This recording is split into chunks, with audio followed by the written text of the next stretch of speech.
Құрметті форумға қатысушылар, мен сіздерге тағы бір қонағымды таныстырып, арамызға келіп отырған біздің үлкен досымыз, көрші мемлекеттің үлкен қайраткері, қоғамдық қайраткері, мемлекеттік қайраткері досымыз арнайы келіп, біздерге мінекей ұсыныспен келіп отыр. Бішкек қаласынан, Қырғызстаннан. Осы Евразиялық технопарк хабын жасау жайлы.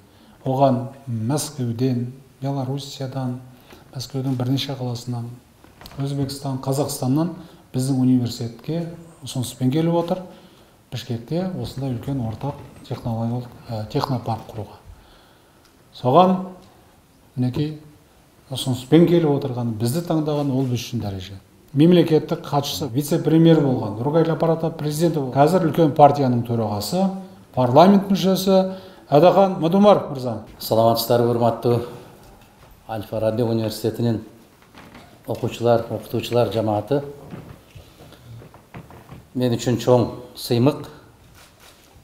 Мына ал дүйнөдөгү, ааламдагы эң мыкты университеттердин 200 университеттин ичине кирген Аль-Фараби Казак мамлекеттик университетинин жамааты менен көрүшүп туруу, амандашып, саламдашып туруу мага сыймык.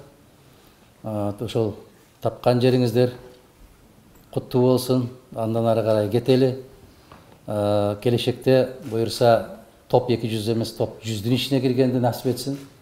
Топ 50дүн ичине киргенди насип этсин. Азыр кирип келаткандагы жаш жигиттердин, кыздардын жасаган иштерин карап отуруп, Аллах насип кылса, ол күндөрүбүз дагы алыс эместей көрүнөт. Буйрсун ошол күндөрдө дагы ушундай жолугушкан күндөрдү насип этсин.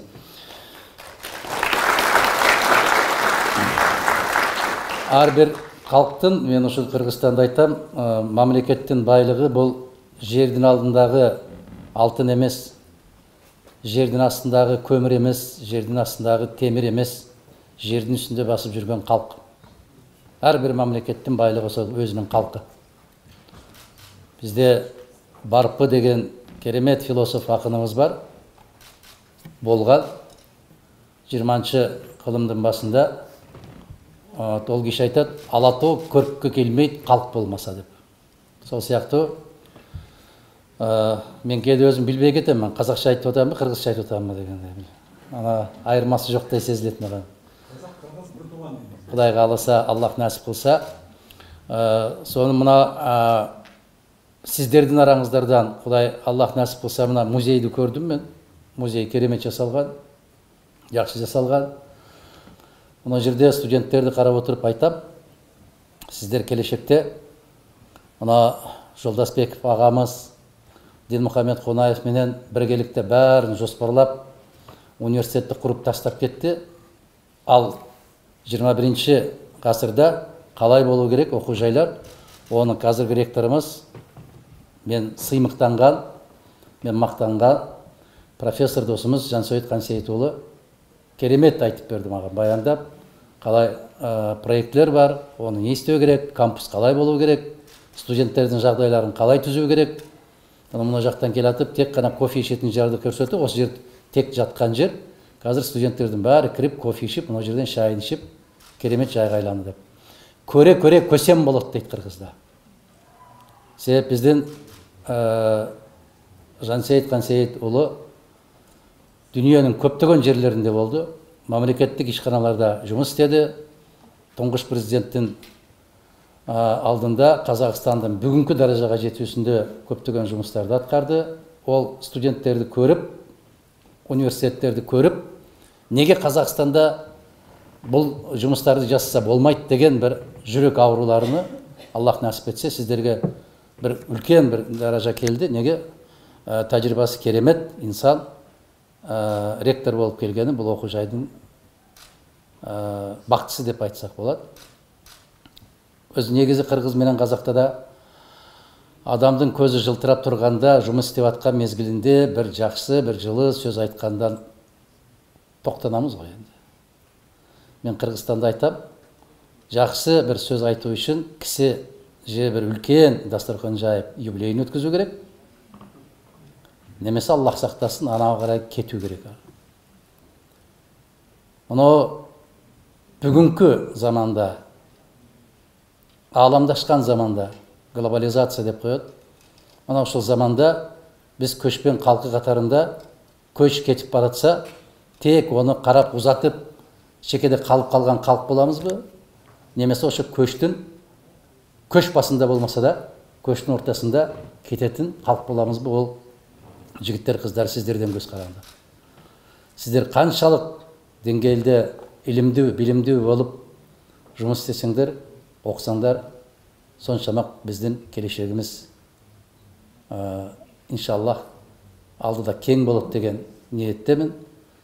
Аллах насип қылса, ана жоспарлардың бәрі Жансейіт мырза ишке ашсын. Келешекте ана жерде легендарный қазақ азаматтары университеттің ректорларының сүреттері тұрғандай, осы деңгейге жеткізген, осы дәрежеге жеткізген Казгону ұйымдастырған Жолдасбеков мырза болса, Казгону солай болу керек деп барлық күшін арнаған Динмұхамед Ахметұлы Қонаев ағамыз сияқты, біз үшін енді әке сияқты болып қалған инсан, тарихта өздерінің орнын қалтырды. Мына бүгінгі сіз басында тұрған емгек жаматы да сондай бір из қалтырады деген жақсы тілегімді білдіргім келеді. Құдай бұйырса Бишкекте қазір Жансейіт мырза айтқандай евразиялық бір технопарк ашылу бір жоспары тұр. Иншаллах майдың 15-17-сінде бұл мәселе Бишкекте қол қойылу салтанаты болады. Біз Жансейіт мырзаны оған арнайы шақырамыз иншаллах. Бұйырса, ол Казан университеті менен, Москва университеті менен, Беларусь, Армения, Қырғызстан, Қазақстан біз Казгуға сұныш берілді. Неге сұныш берілді? Казгуда азыр кіріп келатқанда көрген керемет жас жігіттер, қыздар бар.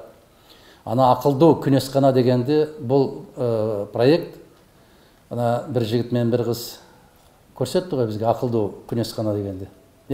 Оның келешегі өте кең, керемет. Алматыда да, Бишкекте дағы Аллахтан берген күні көп. Оның барын күндүн энергиясы менен сол сияқты күнесқана жасайтын болса, ана азық-түлік қауіпсіздігі деп қояды.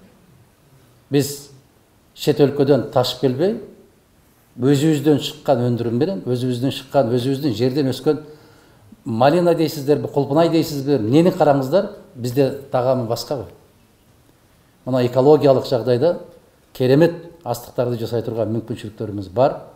Құдай бұйырса, сол сияқты ақылды күнесқана сияқты проекттер, ана ешкінің сүтінен жасап атқан сыр, Европада қарасаңыздар фастфуд дейді, фастфудтың бәрін көшпен қалып, бізден ата-бабаларымыз жасап кеткен.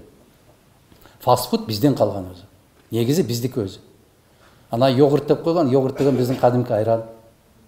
Орындағы технологиясы қай деңгейге шейін білесіздер, осы жерден атқа мінді да Европаға шейін барған бабаларымыз, астығын бұзмастан барған ата-бабаларымыз, мұздатқышы жоқ, холодильник жоқ онда. Қандайша жақсап барды осы.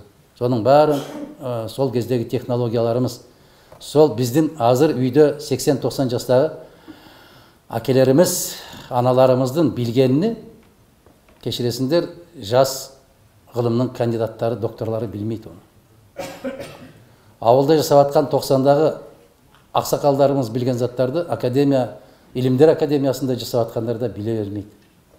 Халықтың ішінде барлық нәрсе, соған жақындауымыз керек. Сол технопаркты ашамыз деген жақсы үміт бар. Құдай бұйырса, Қазақ ұлттық университеті көч башында болған бір керемет жаңы инновациялық, жаңы технологиялық жағдайларды дүниеге, әлемге танытатын бір орталық болады деген бір ниетім бар.